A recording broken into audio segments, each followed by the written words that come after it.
There is a sixth dimension beyond that which is known to men. It is a dimension as immense as the sky and as perpetual as eternity. It is the middle ground between illumination and darkness, between knowledge and ignorance. It lies between the depths of man's horror and the apex of his learning. This is a dimension of fantasy. It is an area which we call the Kreepy Zone.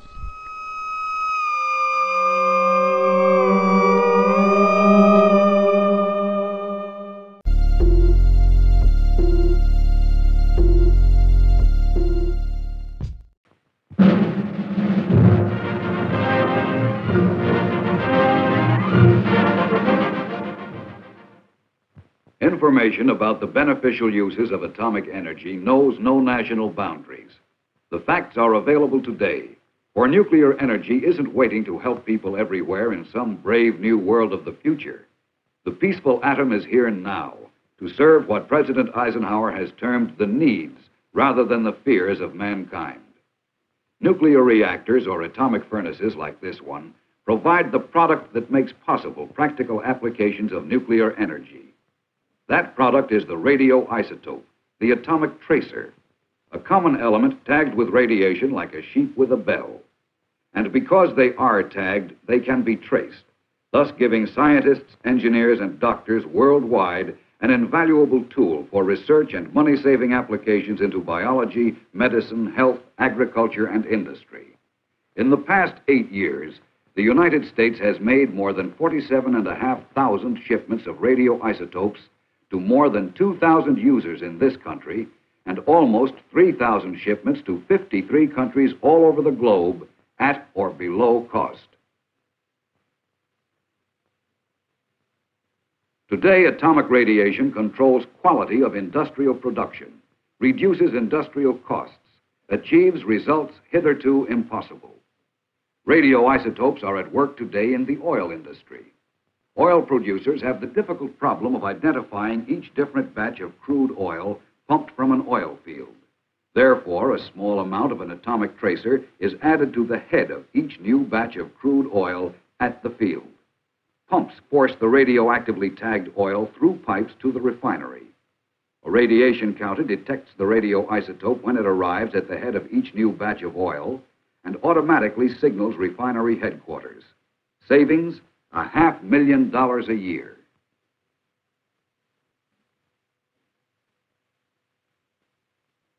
And the savings increase as the radioisotope is applied to oil prospecting, leak detection, and acidizing of oil wells.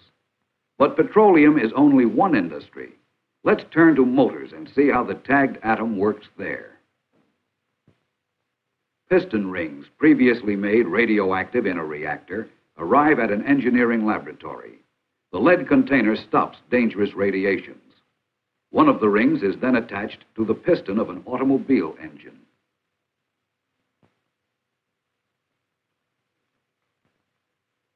The problem is to measure how the piston ring wears in a test engine. When the engine is running, the piston ring rubs against other metal, causing tiny particles of the ring to wear away due to friction. These radioactive particles gradually accumulate in the engine oil. By measuring the radioactivity in the oil, engineers can tell how well the piston ring resists wear. Practical applications like these are already saving more than $100 million a year in American industry alone.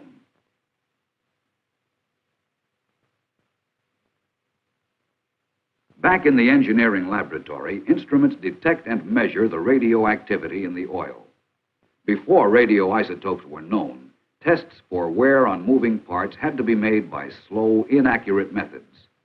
Atoms from the radioactive iron are disintegrating and giving off bursts of energy. A radiation counter picks up these bursts of energy and a scaler counts them. Other radiation measuring instruments work automatically. Part of the machine records radiation counts on a tape. Several dozen oil samples can be tested for radioactivity in quick succession. Automatically, each oil sample is positioned and its radioactivity is counted.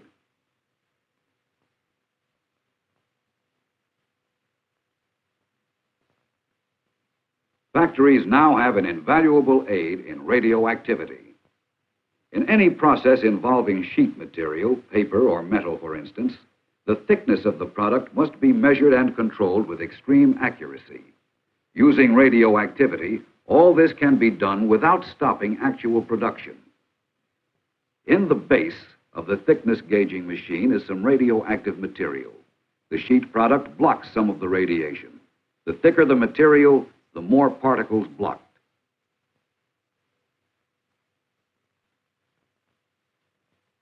A radiation detector counts the radioactive particles passing through the sheet material. The thickness gauge employing radioactivity thus instantly measures any variation in thickness without costly interruptions to production. Industry saves millions of dollars yearly.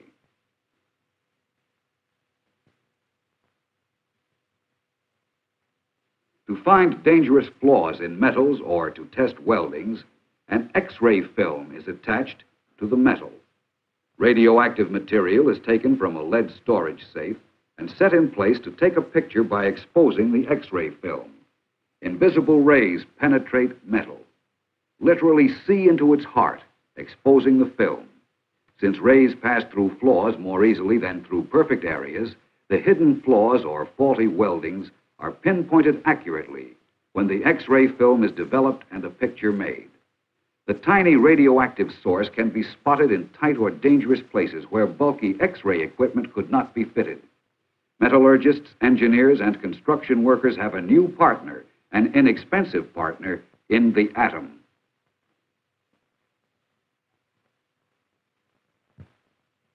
But the atom is more than a symbol. Locked in its tiny nucleus is tremendous energy. In a piece of uranium the size of a walnut, there's as much potential energy as in the amount of coal to fill a 100-car train. The question is how to get this power, how to put this vast energy to work in the power plants to run the turbines of tomorrow. Here's one way.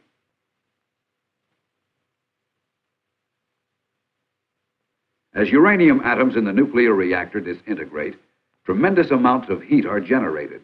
When the heat is transferred to a liquid, and the liquid is circulated from the reactor to a boiler room, it can produce steam.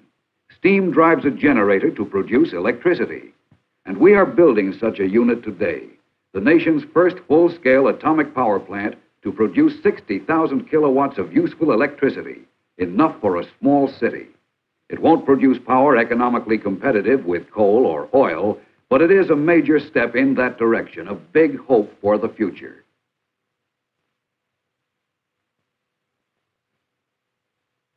The future is the child of the past.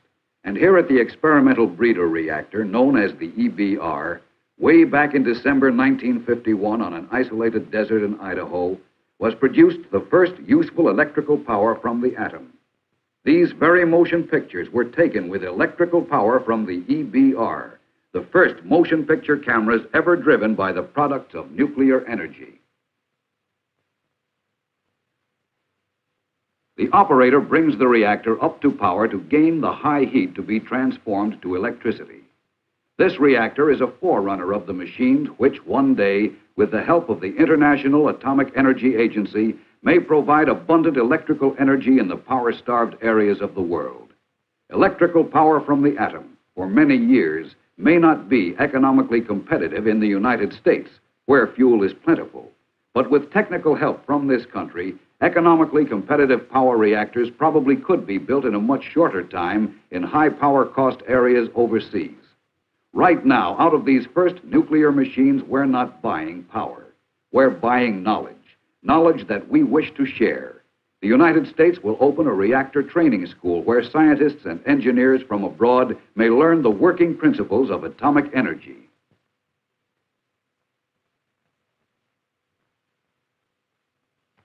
Now at the EBR, tremendous heat has been generated as the controlled chain reaction reaches a critical point. Heat is used to create steam, a process monitored by a trained technician. In the control room, steam pressure is watched. When it is right, a technician in the turbo generator room opens the throttle to let steam into the turbine. The drive coupling spins. Useful electricity has been generated by the atom. The desert is dark as the control room operator gets ready to shift from standard electrical lines to electricity provided by the atomic reactor. When he shuts the switch, all facilities inside the building, such as the machine shop, and all lights outside the building will be powered by atomic energy. Today, a bold experiment. In future years, a reality for homes and factories and schools all over the world. A beacon for the future, a symbol of hope. Now to the fields and farms of the world, where the atom means more productive farming at lower cost, more and better food for a hungry world. Nuclear research is finding more effective ways of using fertilizers, is producing stronger strains of disease-resistant crops, is fighting plant pests and diseases of plants and livestock, is studying the mysterious growth process that makes the food we eat and the coal and oil we burn. Botanists at a national laboratory where crops are grown under controlled radiation conditions gather valuable data on effects of radiation on plants and on future generations of plants. This work suggests ways of developing hardier, weather and disease-resistant strains of food crops. Altered plants may produce altered seeds, a cycle that may give new types of crops to the world.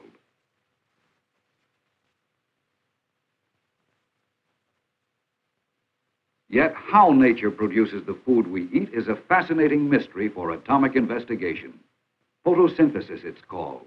The process plants use in taking energy from sunlight and combining it with air and soil to make the complex food elements without which no life would survive on this planet.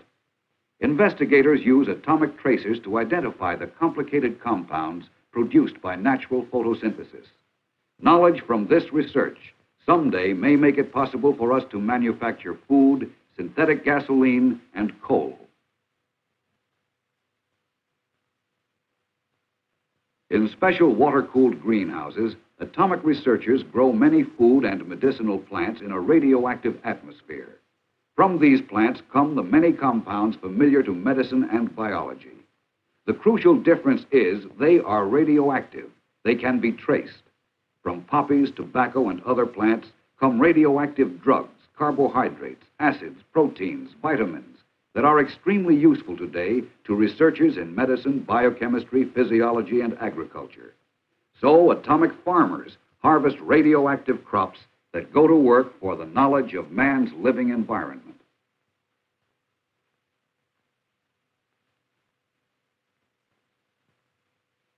But the most immediate benefit of atomic research to the farmer is information on the most effective use of fertilizers.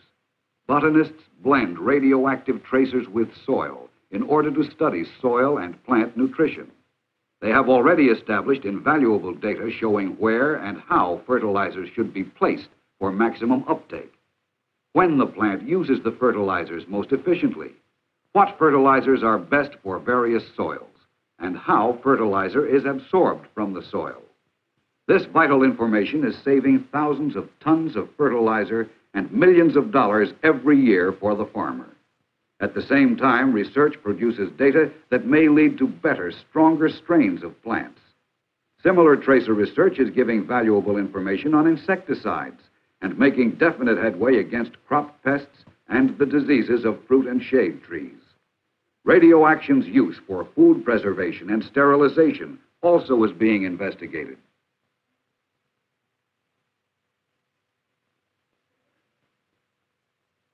But perhaps it's the atom's fight against suffering and disease that most strongly captures our imagination.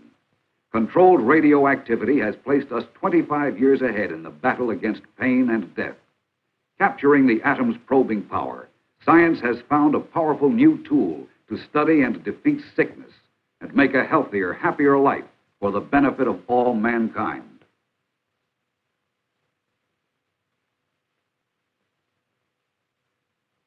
The versatility of the atom in medicine is illustrated by the radioactive iodine atomic cocktail, which not only speeds diagnosis of thyroid cancer and other thyroid ailments, but also is effective in treatment of some types of cancer. Iodine concentrates in the thyroid, and when it is tagged with radioactivity, it forces the thyroid to reveal its exact condition. An amazing radiation counter actually draws a picture of the thyroid area to speed diagnosis or therapy. Radioisotopes, the greatest research tool since the microscope. Cancer research goes forward all over the world with radioisotopes distributed at only 20% of cost. But cancer isn't the only disease under atomic investigation. Brain tumors, hyperthyroidism, leukemia, and other blood diseases, hardening of the arteries, heart disease, virus infections, diabetes, circulatory diseases, anemia, nervous and mental ailments. All are slowly giving up some of their intimate secrets to science with the aid of atomic energy.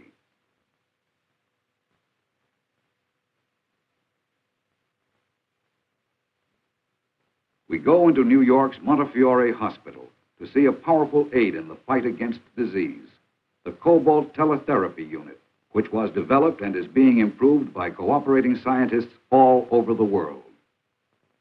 With a sharp, effective beam of atomic radiation, which does not injure healthy tissue near the cancer, the nuclear tool bombards deep-seated tumors with a stream of invisible rays, billions of particles of energy similar to X-rays, but much stronger. Tumors shrink, and cancer cells are destroyed as this one machine gives off more radiation than all the medical radium in the world. No cure-all, final results will take time to evaluate, but a big step forward in cancer treatment.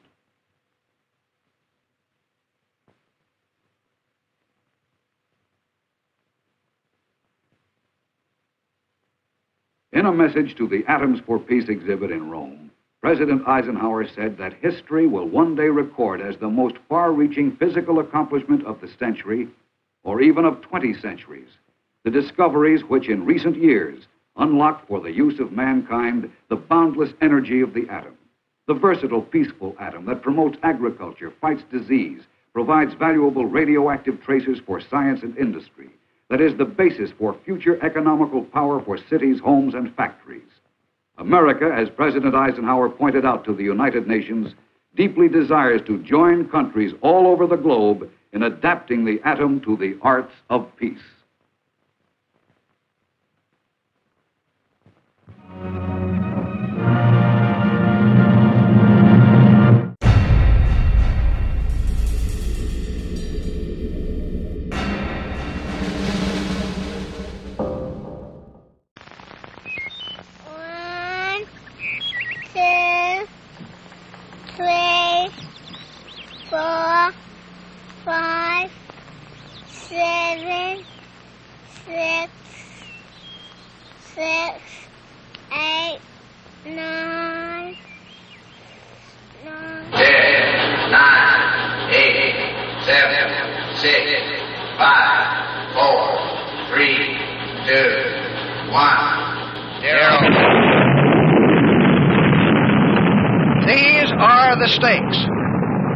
To make a world in which all of God's children can live, or to go into the dark, we must either love each other or we must die.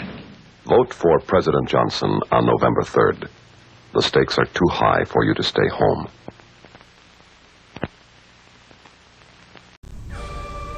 Hello, fiends and ghouls. Ivana Cadaver here, asking you to join myself and Butch Patrick every Saturday night, 10 to 12, for some very gruesome, macabre movies. Now, stop playing with your food, dear. Let me see that. I just love a man who can swallow his own sword. Macabre theater, a cut above the rest.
So we backed up our argument with atoms.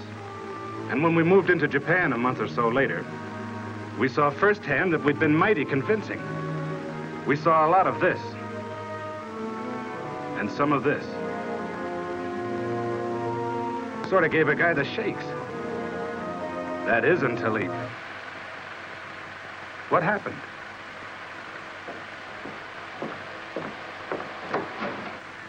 Well, I've got the idea across. I'll have this gizmo fixed in a second. Then put on something easier to take. A rootin' tootin' western, with men fighting it out the old-fashioned way. Yeah, none of that atom business. Why not? It's our business. You saw what happened in Japan. What if it happened here? What would you men do? Well, that's easy. I'd go see a tailor. Tailor? Sure, have my uniforms altered. Have them cut to let my wings out. All God's children's got 'em, you know. I'd take music lessons. On the harp, naturally. Well, Nah, that wouldn't do. I think I'd... You tell us. Okay. Come on. Learn and live.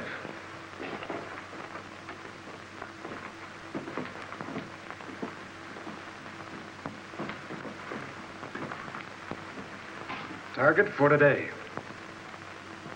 This doesn't represent any place in particular. It's typical, and it's important.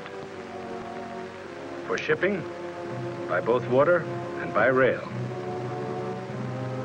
For factories. For its big business.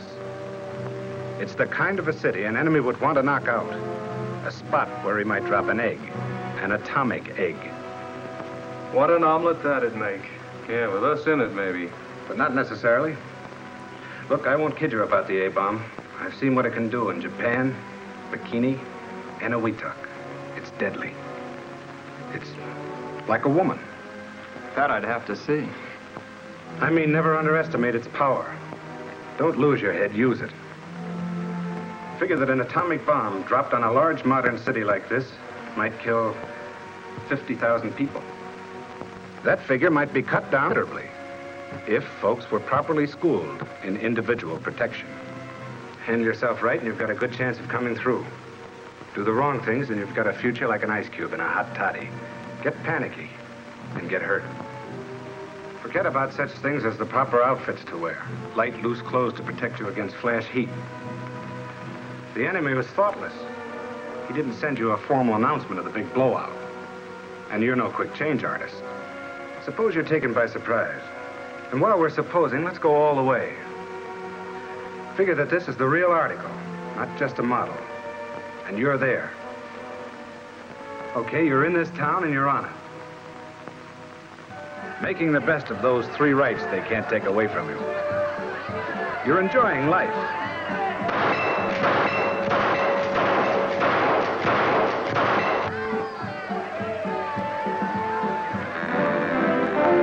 You're enjoying liberty. You're pursuing happiness. Whatever shape it comes in.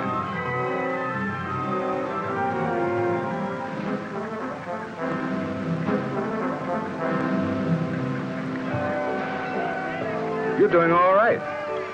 When...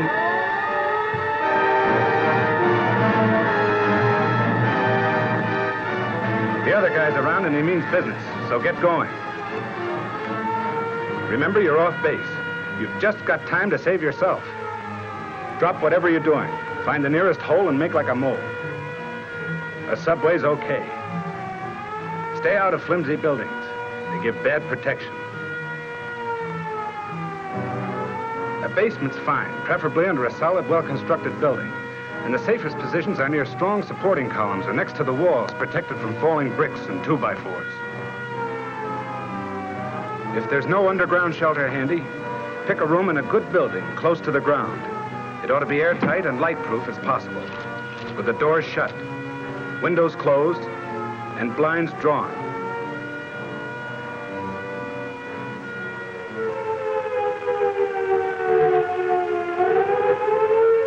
Back in 1940, London survived a terrific blasting from the Nazi bombers. And one of the reasons was that folks did just what I'm telling you now.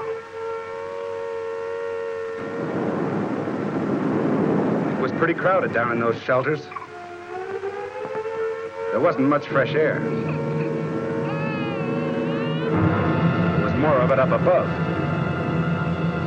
But fresh air isn't important. Not unless you're still breathing.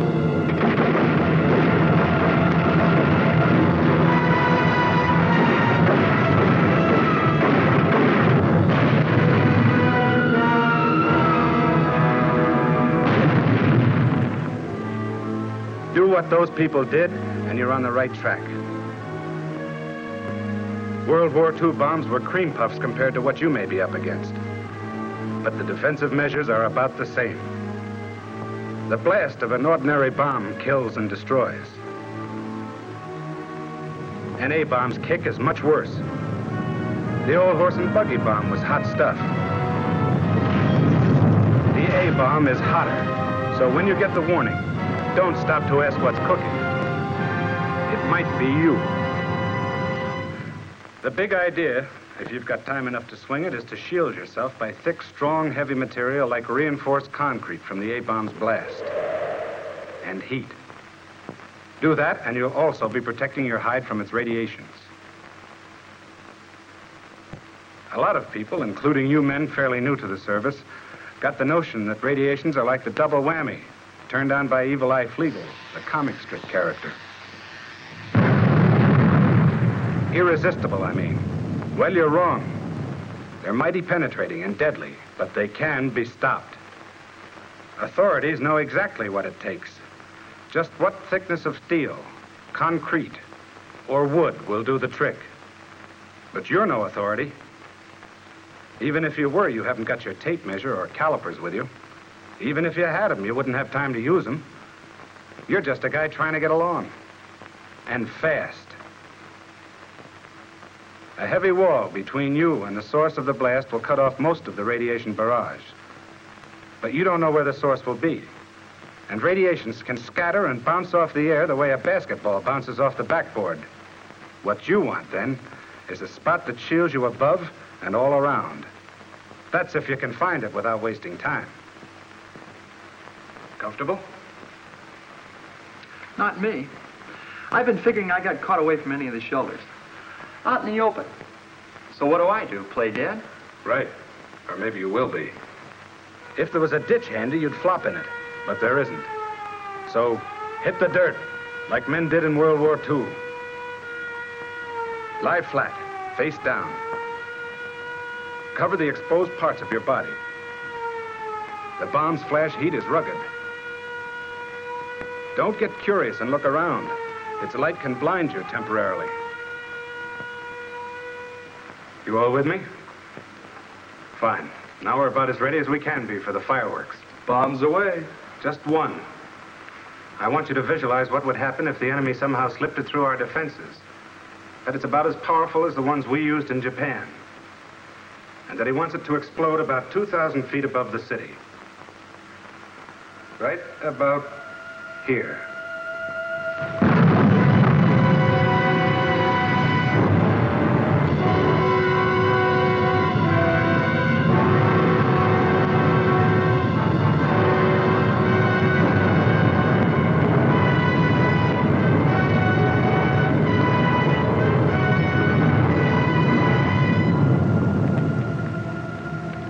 The spot directly below the blast, which we call ground zero, is just that, a goose egg. A lot of nothing. And out to a mile or more, the destruction's terrific, with only a few strong structures surviving.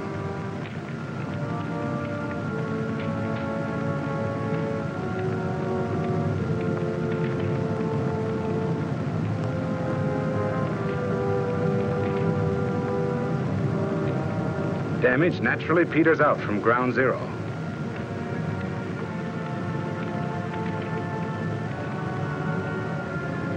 But all big explosions are affected by obstacles such as hills.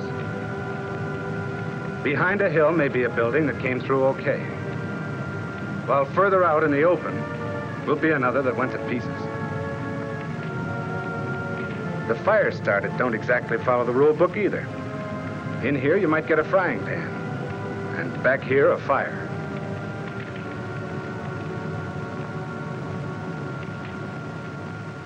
I've got a very messy picture. Me too. And where do we fit into this? You'd be all right if you found a good spot. Underground and reinforced concrete shelters give good protection close to ground zero. Yeah, but what about me? I'm the guy caught out in the open, stretched across Mother Earth's lap. How am I doing? If you were near ground zero, within 3/4 of a mile from it and completely exposed, you'd be a dead duck. A roasted duck. And you'd also get a fatal dose of radiation. So what? Any weapon, even a knotted club, might kill you if you're unlucky enough to be in the wrong place. A safe might fall on your head accidentally. You particular how it happens? But if you were far enough away, you'd come through in good shape. And you'd be over the hump. So far as you're concerned, the bomb shot its big wad of blast, heat, and immediate radiation. It goes on sending out rays and particles, but they're rising harmlessly. In about 2 minutes after the explosion, the area underneath the burst will be free from dangerous radiation. And you can enter it.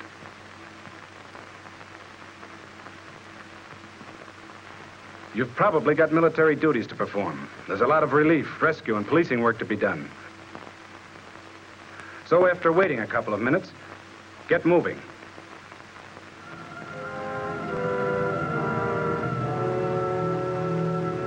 Okay, we survived that one. Now let's put ourselves on the spot again. Use our heads and our imaginations a bit more. Because maybe the enemy decides to set off a submarine bomb. Maybe he sneaked it into the harbor on an innocent-looking freighter and planted it underwater. Authorities figured it'd have to be plenty deep for the bomb to do its worst. We're going to suppose it's deep enough. Now, chances are you wouldn't get any warning about this baby.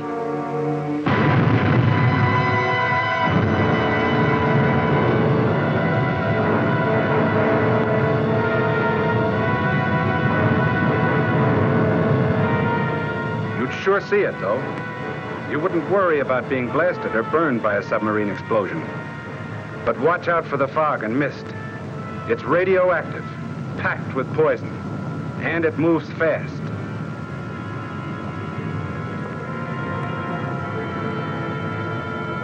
If you saw it advancing on you a mile away, you'd have about 30 seconds to take cover. Make for the nearest entrance, but be orderly about it.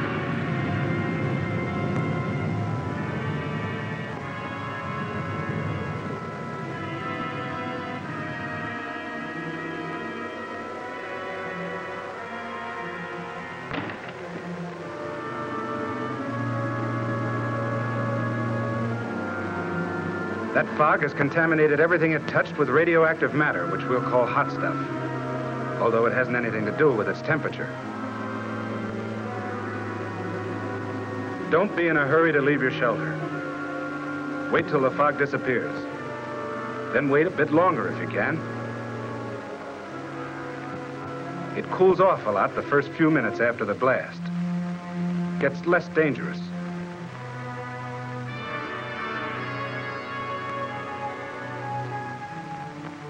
It'd be best to wait until the radiological defense men come around to tell you what to do. But if you've got to go, go the right way. Your handkerchief makes a pretty fair filter. Breathe through it. Be quick or be sick. The faster you pass through a contaminated place, the less you expose yourself to radioactive poisoning. Move crosswind as much as possible.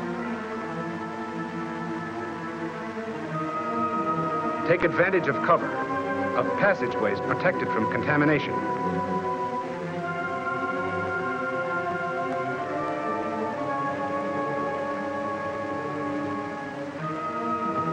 Don't collect souvenirs like watches and coins. They may be hot. You've gotten out of the danger zone. Your head's in its usual place, your skin still fits. You've got your normal quota of arms and legs.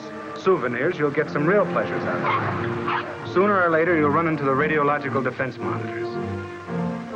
They're the detectives of this atomic business. With their instruments, they examine everything for radiation contamination, including you. If your uniforms are hot, they'll end up same as clothes after a skirmish with a skunk. They'll go to the laundry if they're not too hot. Or if they're too badly contaminated, they'll be buried or dumped at sea. And you'll give yourself the soap and water treatment to remove any radioactive stuff you might have collected. From then on, you'll watch your step. First, report to the nearest military officer or organization for instructions. As soon as they tell you to, rejoin your own organization. Your commander, on the advice of the radiological defense people, will tell you which areas are safe to enter and which aren't. They'll also advise them on the food you eat and the water you drink. You'll be careful about getting radioactive material inside you. You can get there by breathing dust, eating, or through breaks in the skin. You'll be told how to prevent overexposure to the stuff. How much of it can a guy stand? How much whiskey will it take to knock a guy in his ear? Why, that depends. It sure does. But the defense people can tell you what the safe limits are. And they'll keep checking in order to determine those limits. The odds on you surviving an A-blast depend a lot on you. Okay, Sarge? Right. Get panicky or fat-headed, and you'll probably have a new title. The late John Doe. Which isn't exactly a promotion. Use your think tank. Follow the rules, and you might live to look it over. That's the picture, men.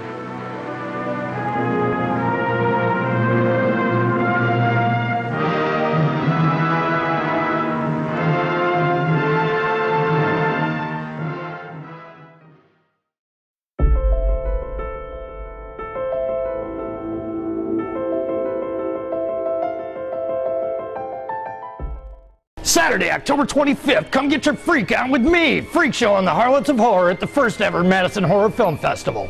It's 12 hours of gut-wrenching independent horror with special guests Kenneth J. Hall, Dick Flanagan, and John Sfium. For ticket information, log on to MadisonHorror.com. The Madison Horror Film Festival, Saturday, October 25th with Madison CW.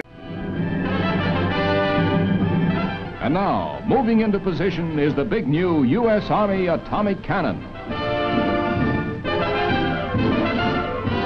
And here is Ideal's exact duplicate of the Army's gigantic atomic cannon, almost 4 feet long, with detachable trucks like this at each end of the carriage.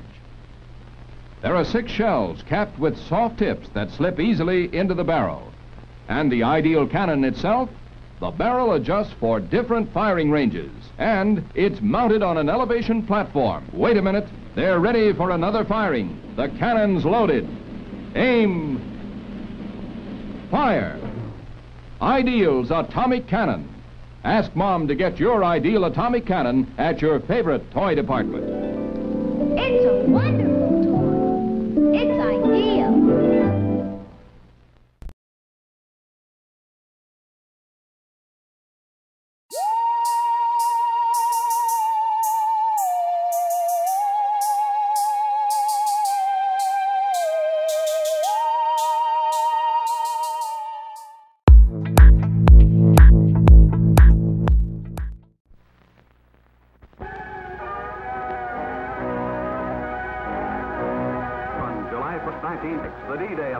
Crossroads, the atomic bomb supervised by Vice Admiral Blandy at Bikini Atoll in mid-Pacific. Crews leave the target ships in Bikini Lagoon, many for the last time. The B-29 Dave's Dream takes off from Kwajalein to deliver the bomb, equal to 50,000 tons of TNT, while an electric metronome counts the final seconds.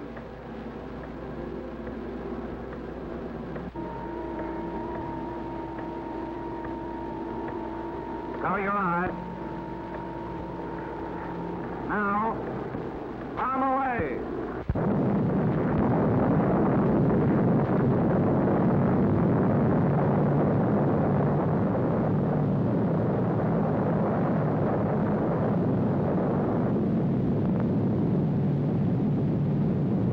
A deadly radioactive cloud rises over 7 miles. Cloud ships are tangled wrecks. The battleship Nevada is towed into position for the second test, Test Baker. King Judah of Bikini watches with Admiral Blandy as LST-60 moves into place. The bomb is suspended beneath LST-60 and is to be fired by remote control. The technicians and Vice Admiral Parsons leave LST-60 and the bomb. At the control room, Crossroads personnel are checked, then locked in. Dr. Holloway, Los Alamos director, readies the firing circuit. 30 seconds before H-hour.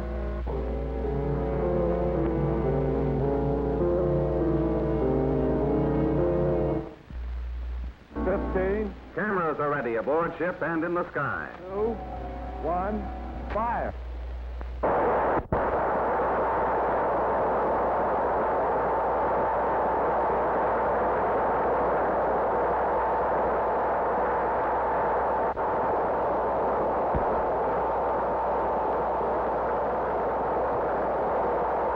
Plutonium, half the weight of a dime, caused this.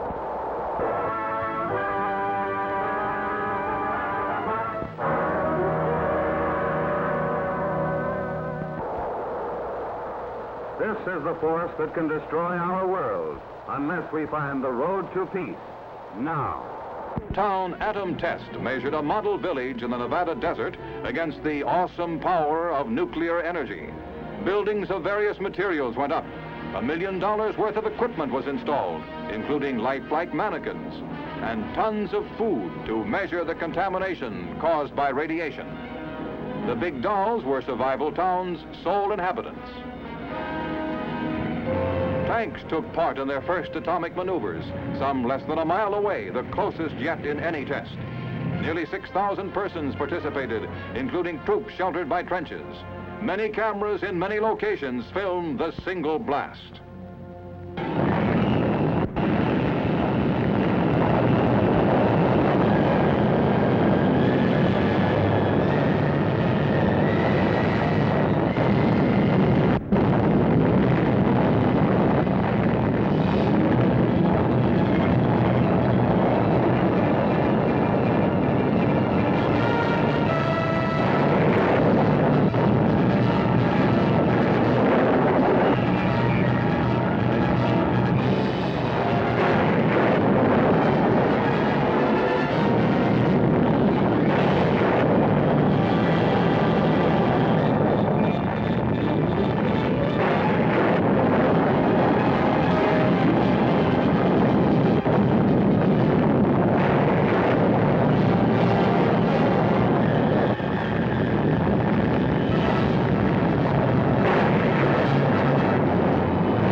Wreckage in the desert held vital information on how to survive an enemy attack. With Geiger counters to check the radiation, experts assessed the damage. An aluminum building was left a gaping wreck. Concrete or cinder block houses weathered the blast best. This one was less than a mile away. Survival Town's electric wires had become a twisted, tangled mass. Demonstrating the importance of civil defense preparedness, the elaborate exercises proved survival is possible, offering new hope to all who live in the shadow of the atomic age.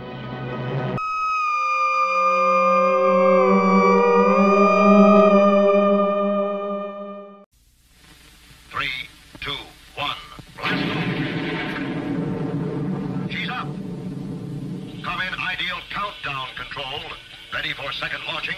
Atlas moving into position. Fuel her up. All set. Count down.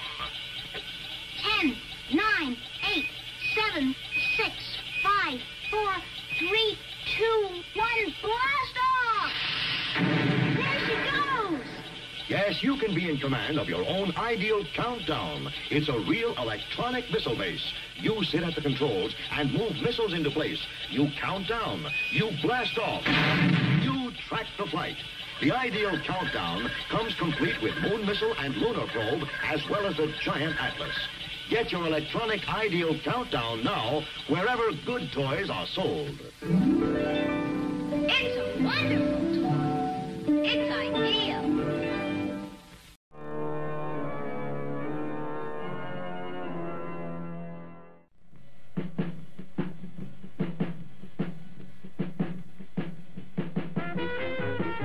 Hey everybody, I'm Marlena Midnight, and I'm here to bring you your delicious dose of horror and sci-fi cinema. I can dig it.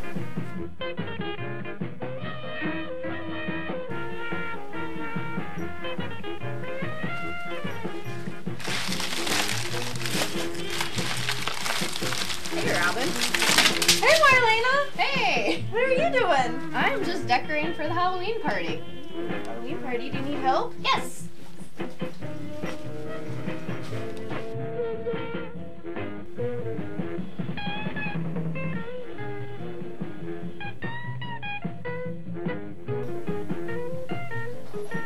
Hello, children. Who are you supposed to be? I'm Alan Ormsby from tonight's movie, Children Shouldn't Play with Dead Things. He's like in the entire movie.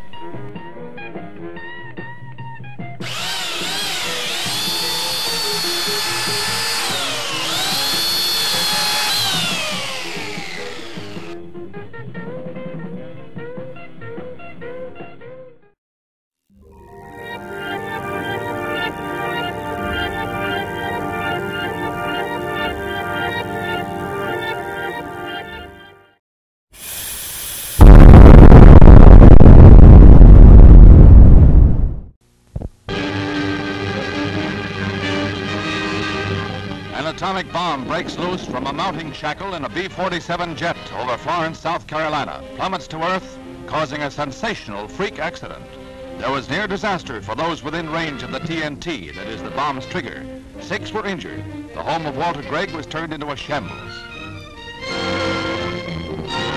In the Gregg yard, the blast tore a 35-foot deep crater. But despite the havoc, authorities emphasized the explosion was not a nuclear blast. The bomb was not assembled for firing, standard procedure during transportation. No accident could make it explode, and there was no fission, no radioactive fission products revealed as the Air Force scoured the area in an intensive search for any information of value following the first accident of its kind in history. Automation, long a prediction, is revealed as reality.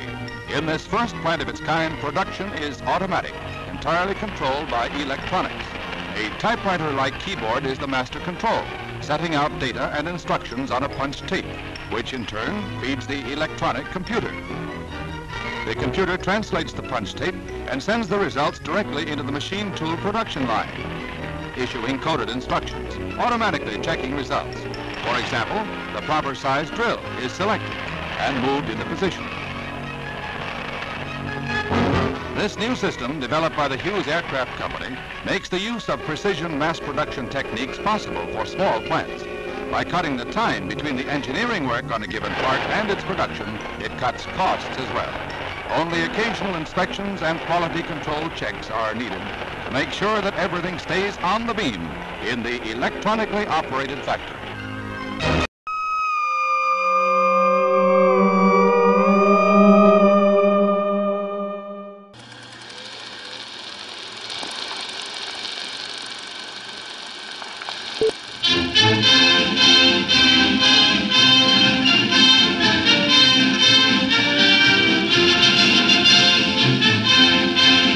While you were off fighting the Great War, guess who snuck in the pantry and began eating all the red meat?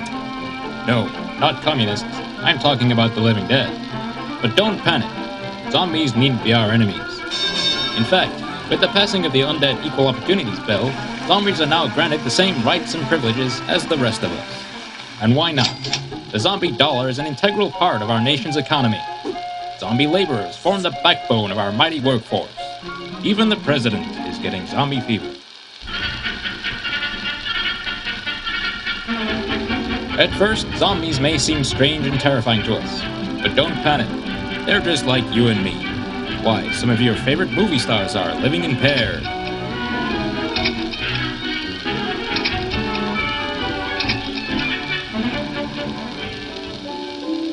The living dead want the same things as the rest of us. A good job, financial security, free and easy access to human brains. These are zombie sovereign rights, enshrined in law and protected by our Constitution. Every day, dedicated zombies man our gas pumps, teach in our schools, perform our most dangerous Hollywood stunts. The undead population is on the grow, and the laws of our land should reflect this. It is our duty as patriotic citizens to respect the individual freedoms of each and every person, whether they be living, dead, or somewhere in between. It's no secret. Zombies need brains to live. But don't panic. Your brain is your own private property. Nobody has a right to take it from you. You see, unlike you or I, zombie brains operate a little differently. But don't panic. Tests indicate that a typical zombie thinks about brain eating just 52% of the time, only 3 times that of a normal human being. In fact, most of our differences appear only at a microscopic level. Let's see how the zombie cells interact with their new neighbors. Don't worry, Mr. Red Blood Cell. They're here to help.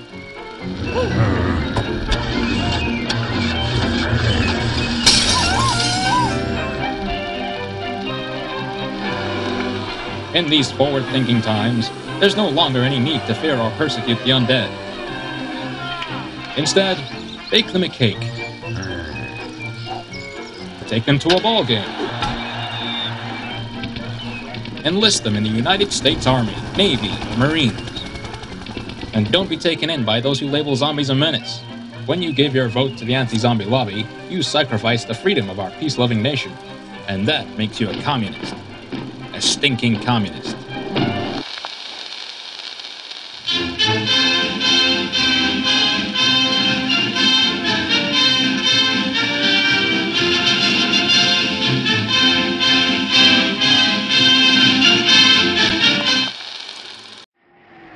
Hi, I'm Halloween Jacqueline. And I'm Halloween Jack of the Haunted Theater, and you're watching Creepy Castle Television. By host or our host in their bands. Wow, we have bands? Yeah, it surprised me too. Whee!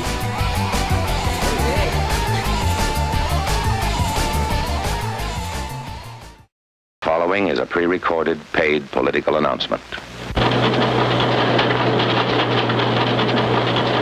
We will have to have everyone inside the blockhouse. Otherwise, you'll have to go down to the roadblock. Stand by. In July of 1945, the United States tested the first atomic bomb. 20, 19, 18, 17, 16, 15, 14, 13, 12, 11, 10, 9, 8, 7, 6, 5, 4, 3, 2, 1, 0.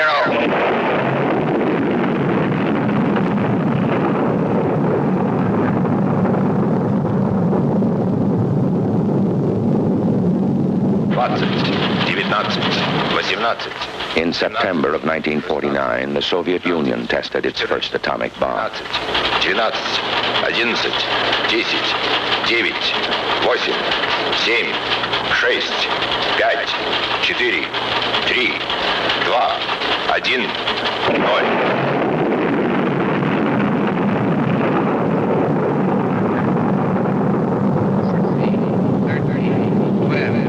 11, 10, 9, 8, 7, 6, 5, 4, 3, 2, 1, 0.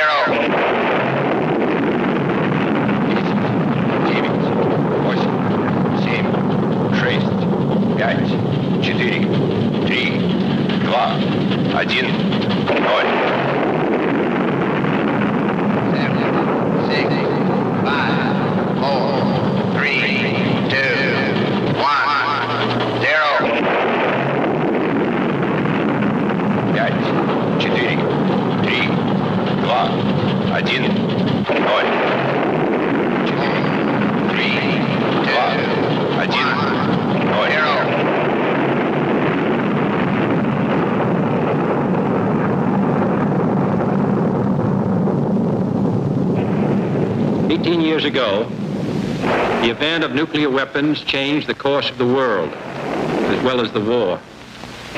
Since that time, all mankind has been struggling to escape from the darkening prospect of mass destruction on Earth. Yesterday, a shaft of light cut into the darkness. Negotiations were concluded in Moscow on a treaty to ban all nuclear tests in the atmosphere, in outer space, and underwater. John F. Kennedy lived daily, as I must now do, with the stark reality of nuclear power. No man who lives with that responsibility can speak or think lightly of the terrible forces of destruction that could be released in the world. 1 year ago, we signed the Nuclear Test Ban Treaty that has reduced tensions and moved the world closer to peace without endangering our security. That treaty has drastically reduced radioactive poison in the air that we breathe, and it's made all of our lives safer.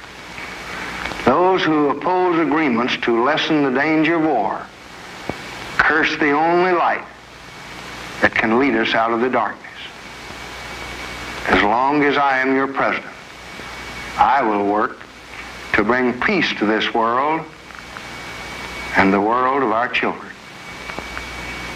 On November 3rd, vote for President Johnson.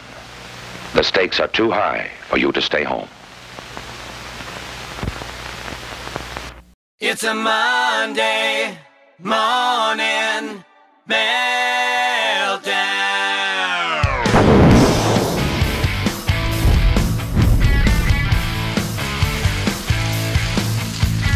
Friday I was flying high. Saturday out of my mind. Yes, I was.